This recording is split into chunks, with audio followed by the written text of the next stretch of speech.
Hi, good morning, everybody. My name is Evan Stein. I'm the owner of CMIT Solutions of Manhattan. I'm here with Cheryl Nealon, my colleague, owner of CMIT Solutions of Rochester.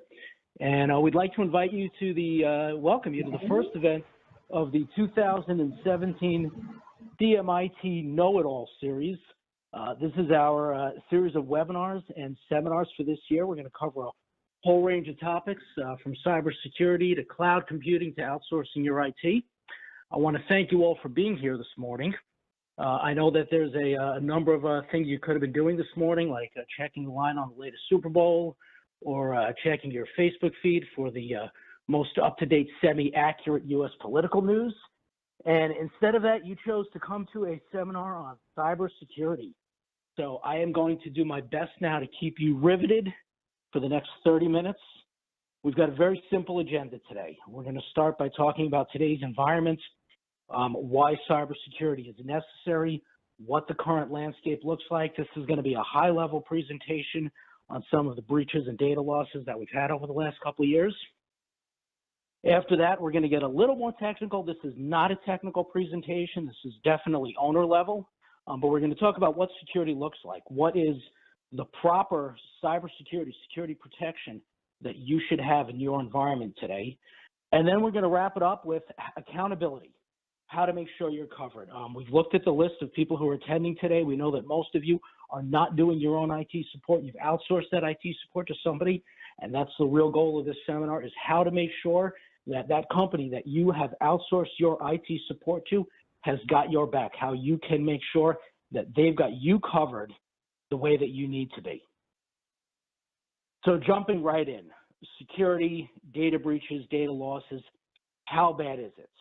The chart that we've got up here now, nice, cute little bubble chart. It looks at some of the biggest data breaches of 2015, 2016.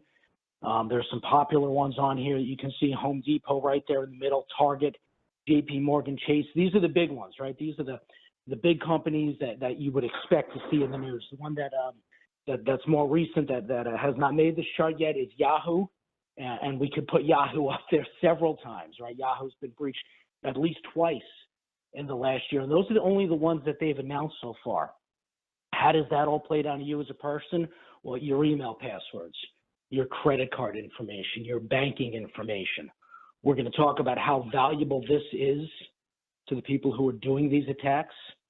And then we're going to break it down from large companies to small businesses, right? Everyone on here, small business, it's a generic term, right? Just because some people will interpret this as companies 10 employees and under, 50 employees and under, even 500 employees and under, according to the Small Business Association, is a small business. This brings up the question, right? Why would anyone care about small business data, right? I don't keep thousands and thousands of credit cards like Target. Who's going to come after me just for the small amount of data? Why would they even bother coming after me for my data? Well, an interesting thing happened, interesting in the dorky IT sense. An interesting thing happened a few years ago. A few years ago, the bad guys figured out how to make money from viruses.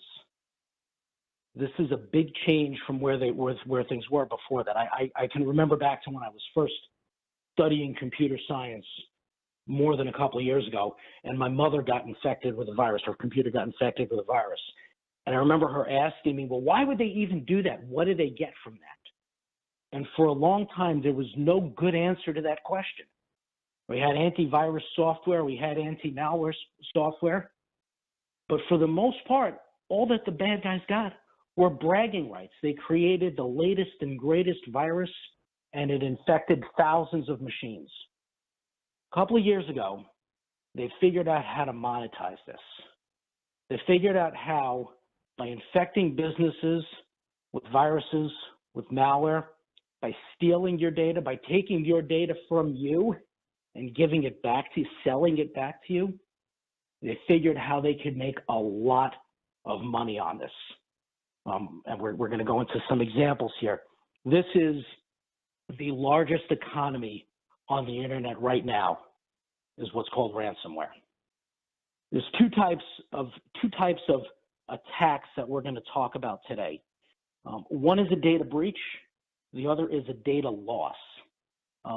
They're exactly the opposite. A data breach is when the bad guys get in and they steal your data and they sell it out to the world. This is your data, like birthdays, social security numbers, credit card information that you've got on your system. They sell it to the world. The other attack is a data loss attack. That's exactly the opposite. This is where they get your data and nobody gets access to it, not even you.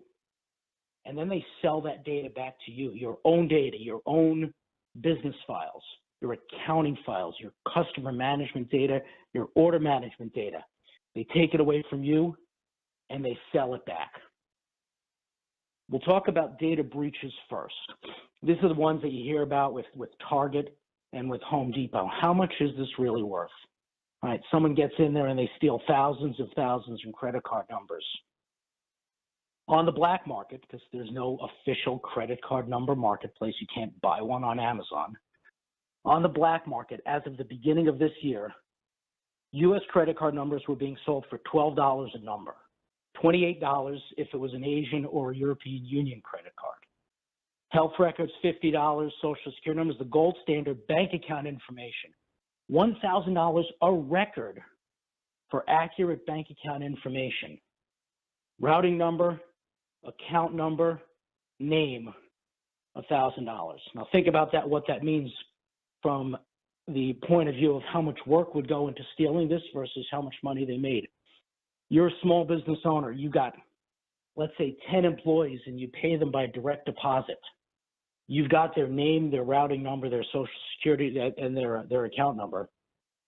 Somebody can get into your system with an automated tool and they steal just those 10 numbers. They've made $10,000 for an easy day's work. That's a lot of money for a minimal effort. You can see the amount of money, and they go after a Target and a Home Depot. Much harder to get into those companies, but the upside is huge.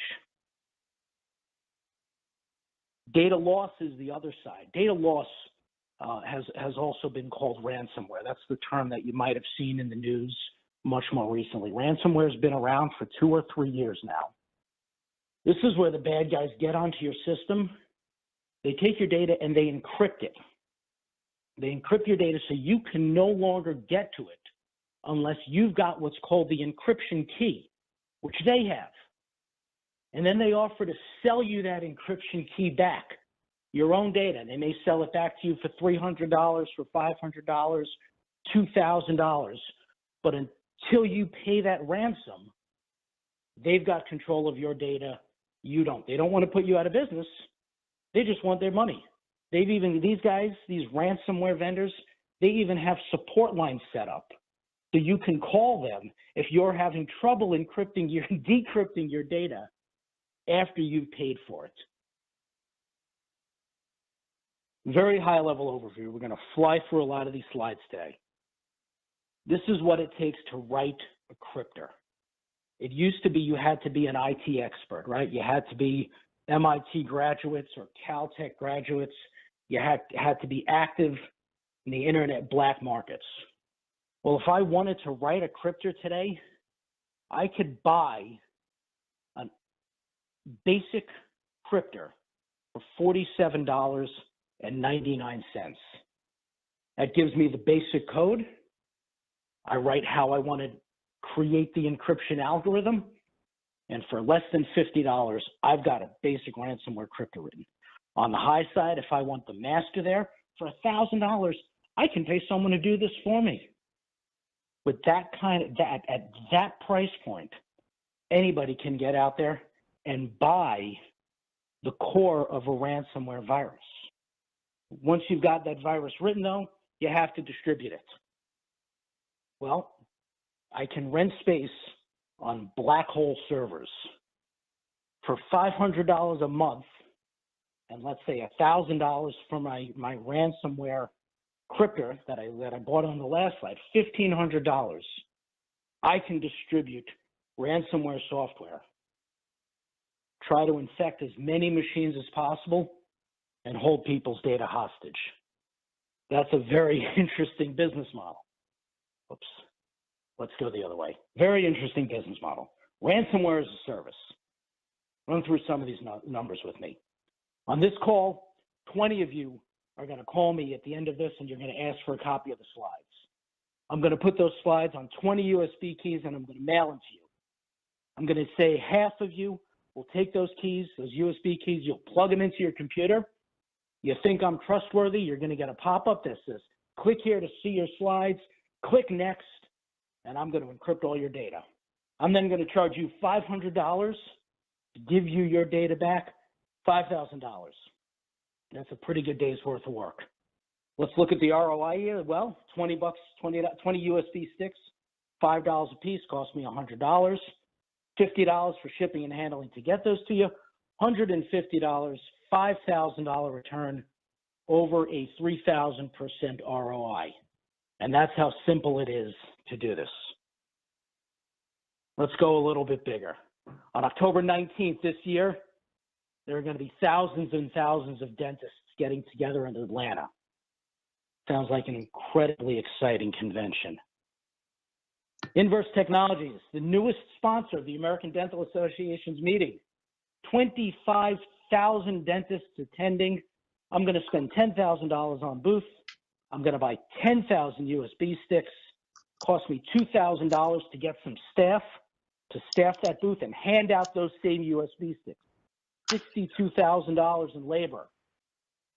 If we get the same return and half the people who get those USB sticks, plug them into their computers, I've got 5,000 dentists now encrypted at $500 to decrypt each one of them, $2.5 million for 1 weekend's worth of labor.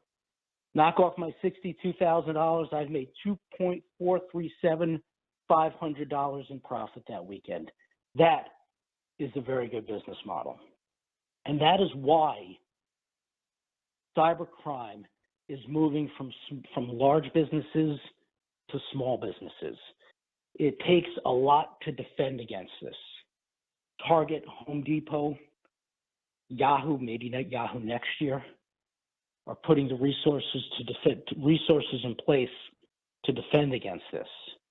The bad guys know that smaller businesses are the easier target. They can get to smaller businesses. They can get to more of them in automated ways, easier, and make almost just as much money. 28 million small businesses in the United States, 2 out of every 3 jobs created by a small business. Easily the biggest target for cyber criminals. And I just want to pause there for a minute and check in. Maniko, how are we coming across so far today? All right, all good. All right, good. So computers can get infected in one of 2 ways when we're talking high level. There's human error and there's computer error. Let's go back to the ransomware that I was talking about just before, where your data gets encrypted and somebody else has the encryption key. Encryption is a valid computer operation. This is built into Windows 7, Windows 8, Windows 10. It's built into Mac OS. There's nothing bad, inherently bad about encryption. It all depends on who's doing the encryption. If an end user gets an attachment to an email, and that attachment is an encryption program, and they double click it like they would any attachment to run it to see what it is, their data will be encrypted. And there is not an antivirus program in the world which will stop that activity because it was initiated by the end user. Most of the times in error, because they didn't realize that they were double clicking on something which could potentially damage their computer. The human error factor. The other half is the computer error factor, right? People ask me all the time, well, I have antivirus software on my machine. Why doesn't that protect me? Because malware exploits vulnerabilities. Everybody knows computers are not perfect.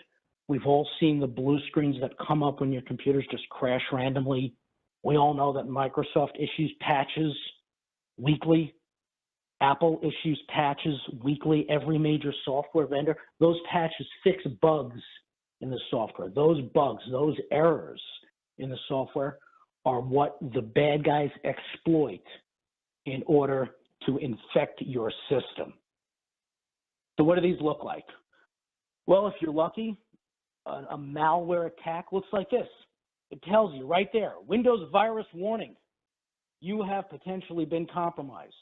I'm talking the legitimate warnings, not the ones from the web pages that say your computer has been infected. Please click here. I'm talking about the ones that come up from programs like Microsoft Security Essentials, WebRoot, Symantec. You've been infected. Click here to quarantine. Those are the nice ones because you know what's actually happened. Unfortunately, sometimes malware actually looks like this. Fake emails from UPS or perhaps from Bank of America asking you to click here to reset your password because your account has been locked. We've all seen these emails at this point. We all know not to click there, but some of us do anyway because we're not on our game at the moment that email comes in. Sometimes the malware looks like this. Looks like a legitimate sign-on to how you get to your email remotely, but it's not actually your email. It's a page on a bad guy's web server, and what they've just done is stole your username and password, which not only lets them into your email, lets them onto your computer network again. And these are the real dangerous ones. These are the ones we're seeing more and more. We just had a client who lost $10,000 because of this. Orietta, please, can you send a wire transfer out immediately for me today? Here are the instructions. I'm going to be unavailable in meetings for the rest of the morning. Just email with me with confirmation. And if a business doesn't have the proper checks and balances in place, any bad guy can get onto any business's website, get the name of the president,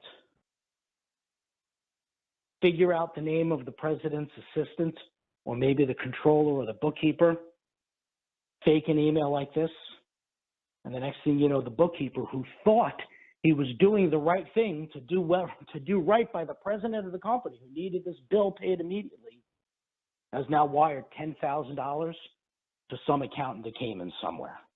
We've seen it happen a number of times this year. So why has it gotten so much more difficult?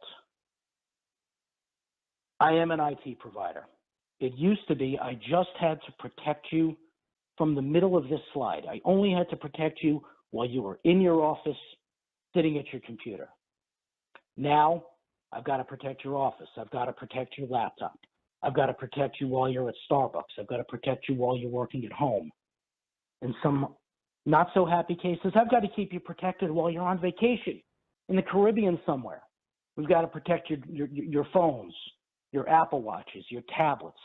The number of vectors that the bad guys can use to get to your technology has increased by an order of magnitude after an order of magnitude over the last several years. So this is as technical as we're going to get now. This is a network diagram. This is a legitimate network diagram of a small business client I know. They've got 4 offices represented by those 4 pipes in the upper left and the upper right-hand corner. Each office has a firewall which connects them to the internet. Somewhere they've got some servers, maybe one server, maybe a couple of servers, also connected to their network, and they've got remote employees. In order for me to protect my clients properly, I need to create what's called layered security, and I need to protect them at every one of these endpoints. I need to protect the computers themselves and the end users. We need to protect the firewall. We need to protect the connection between the firewall and the internet. We need to protect the computers while they're in the office and also the computers while they're traveling, while people are working from home at night or when they're working from client spaces. I need to protect the servers, and I need to protect the network as a whole. We call this layered security. This is a nice technical diagram. When we talk to our clients about this, we use this much simpler block diagram. And now we're going to get into slightly more technical, still not a technical presentation today. I'm going to start in the middle of this chart. the column there with the most boxes, endpoint protection. Endpoints are your phones, your tablets, your laptops, your desktop computers. This stack here represents all of the items that go into a proper endpoint protection.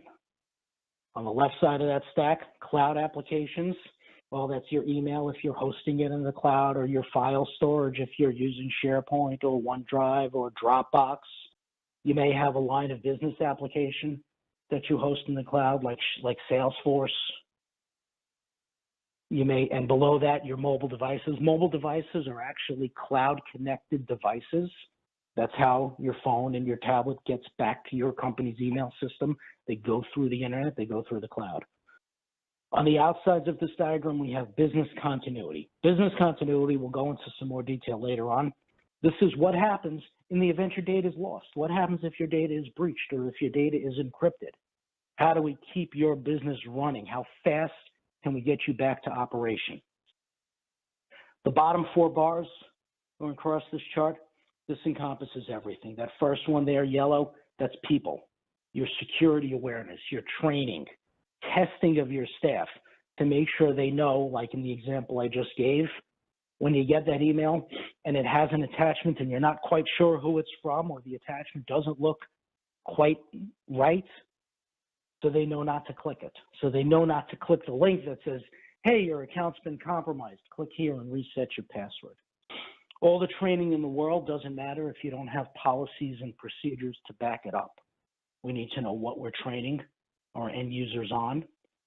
And then, of course, we want every one of our clients now to carry cyber insurance. We don't sell cyber insurance.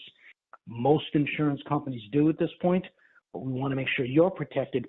In the event you do suffer a data loss or a data breach, we want to make sure there's a cost. There is a cost to getting back to operation, and we want to make sure, like any other business error, you are covered in the event, so you don't have to take that cost on upon yourself. We're going to move down the endpoint protection stack here now, and I'll pause here for a minute to let everybody know there is a white paper that we have written which goes into a lot more detail on each of these components here. It's a little more technical, but it's still at an owner's perspective. At the end of this presentation, we're going to give you our contact information.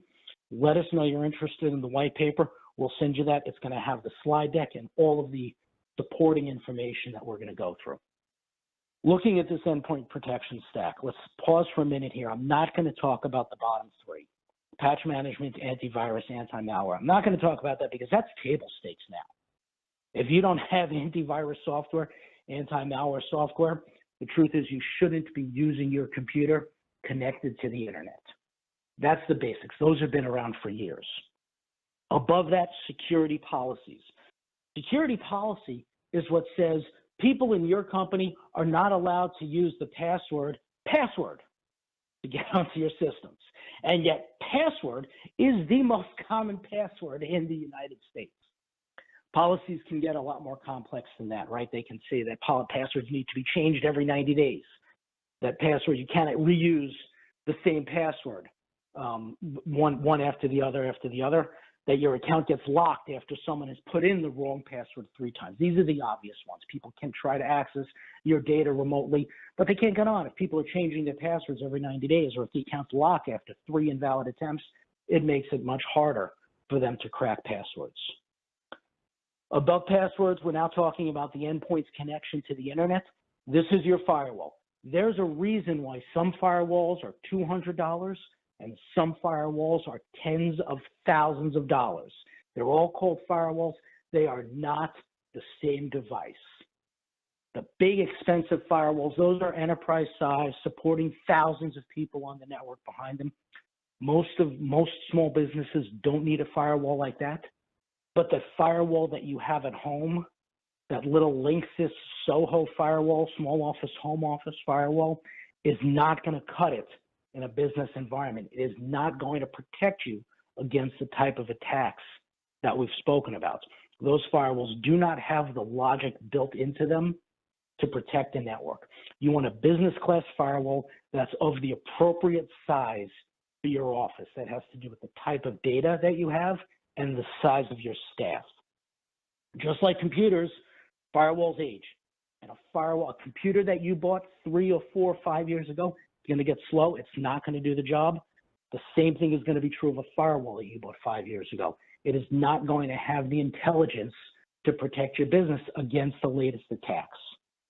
Every firewall, every business class firewall comes with a firewall security subscription. These are necessary. Your security subscription is the equivalent of antivirus definitions for your firewall. All right, we're all familiar with Symantec or McAfee, and it updates its definitions every couple of days or every couple of weeks. You need to download the latest definition file, or it happens behind the scenes for you.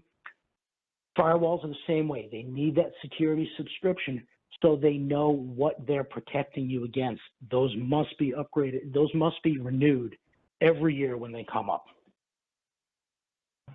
Above firewalls now, web content and DNS filtering.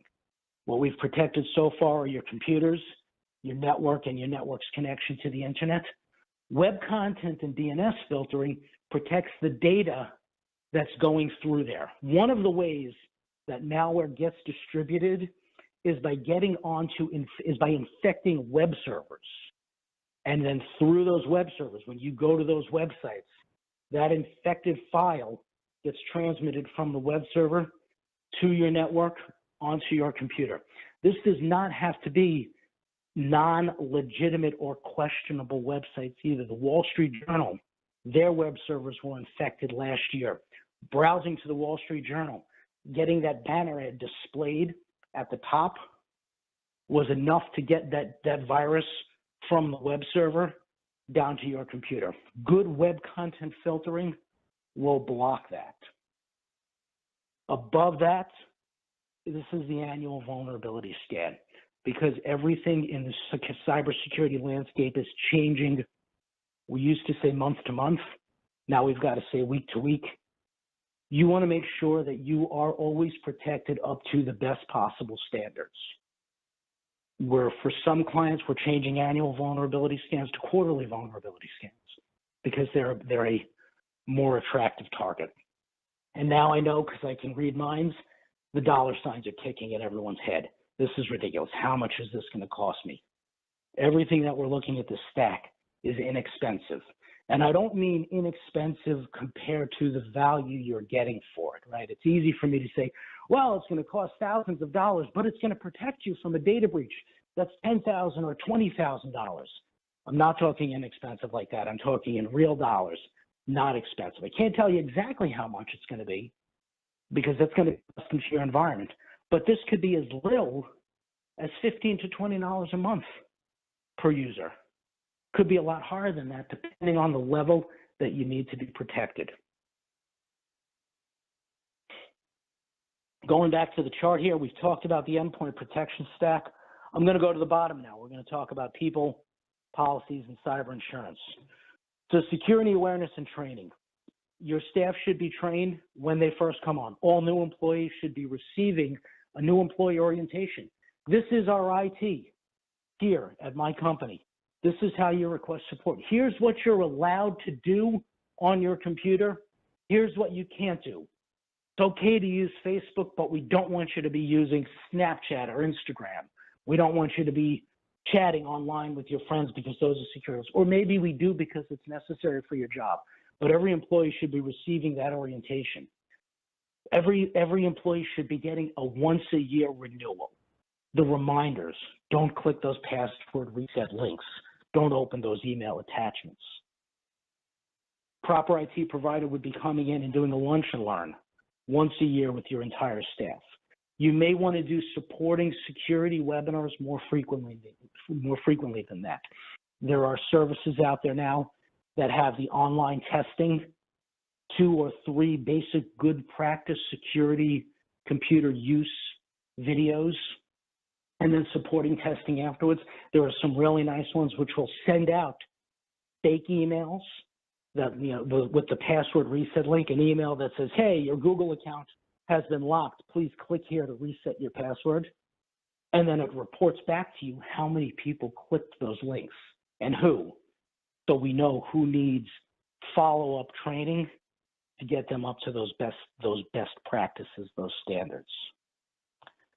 As I said before, we can train the users all you want, but unless you've got the policies in place, we don't know what to train them on. Policies can be things like an acceptable use policy, what we covered before, what you should use, what you can use your computer before and what you can't. A remote access policy that says how they're allowed to use to remotely access that computer when they're working from a place other than the office. Data resource policies and procedures, like if they can use USB keys for client-specific information, those keys need to be encrypted or they need to be destroyed after they're used. And of course, cyber insurance can be a rider to your existing insurance policy, could be a brand new policy just for cyber insurance. Maniko, I'll pause again. How are we doing so far? Everything still looking good, or any questions coming in? Nope, we look good. All right, good. Then we'll just keep on going. So business continuity. Business continuity is what happens to your business in the event something goes wrong. We'll talk about ransomware because it's my favorite topic today.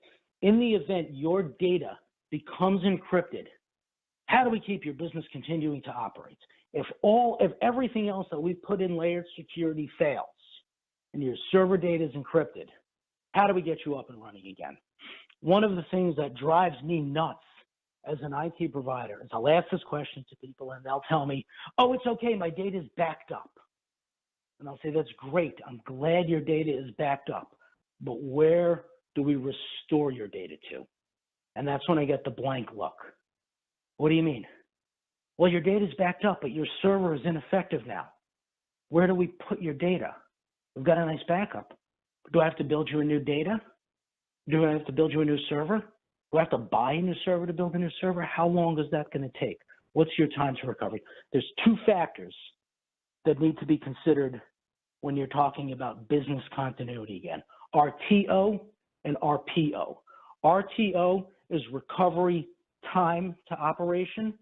How long will it take you to get back into business? RTO, recovery time to operation. RPO, recovery point to operation.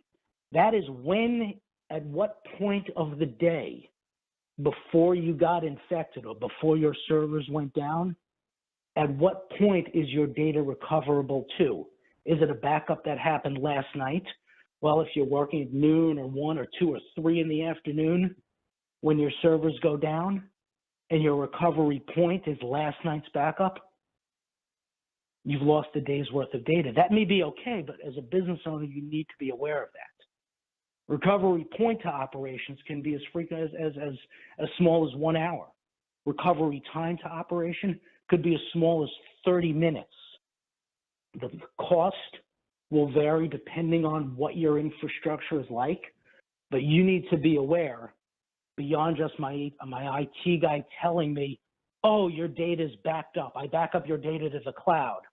You need to be aware what it takes to get that data back into a format that your business can run. I'll repeat it again because it's such a big deal right now. Backup is not recovery. That's the full chart. We've covered all we're going to cover on layered security for today. Cloud applications, cloud continuity on the left side. We've got some webinars coming up later in the winter and in the early spring on how to migrate your data to the cloud, how to properly manage your data to the cloud. We're not going to go through that today. However, if you need to have those discussions before springtime, we're certainly available to talk to you about that. So getting into the last section now. We've talked about layered security. You have an outsourced IT provider. How do you know that IT provider is doing right by you? They tell you they're doing right by you. Yes, they do, and every one of them is well-intentioned. But what it really comes down to is if your data were to be compromised, if your data were to be encrypted, if you could not get your data back, your IT provider might lose you as a client, but you're going to lose your business. The stakes are much, much different. As the business owner, the one who has to sell, fulfill, make payroll twice a month, we've got those responsibilities to make sure that our businesses continue to operate no matter what. Our stake in it is much greater than the stake of our IT providers. So how do we know they're doing right by us? And most of them are, but you don't want to leave it to chance. You don't want to leave it to blind faith. The first thing you want to do is you want to take this layered security, you want to put this in front of your IT provider, and you want to go check box by box. Do I have these layers in place? Right, do I have web content filtering, inbound and outbound? We didn't talk about that on this webinar because it's a webinar. It's in the white paper. Do I have a business firewall, business class firewall? And is my security subscription active? Has it been renewed in the last year? Does my firewall have the latest definitions? What about my security policies? Are my password policies enforced? Do people have to change? Are they forced to change their passwords every 90 days? Can they not use the password? And the last one on there, well, the table stakes, and everybody should have it. Do I have antivirus? Do I have anti-malware software on my machine? The other three layers that we talked about, patch management. Want to make sure that those operating system patches are being supplied. I'm going to go on a little bit of a tangent here. I had a home IT provider who took care of one of my clients' tablets. This was something personal, not connected to the business network. And they had said to her, no, you don't want to put the latest version of Apple's iOS on there. They just put that on there because they're trying to sell you more applications and do more stuff. That's a lazy IT provider. He doesn't want you to put the latest stuff on there because they don't want to learn how to support it. Patches are put out for reasons. Is Apple trying to sell you new stuff? Yes, they are trying to sell you new stuff. They need to stay in business too. So is Microsoft, so is every vendor.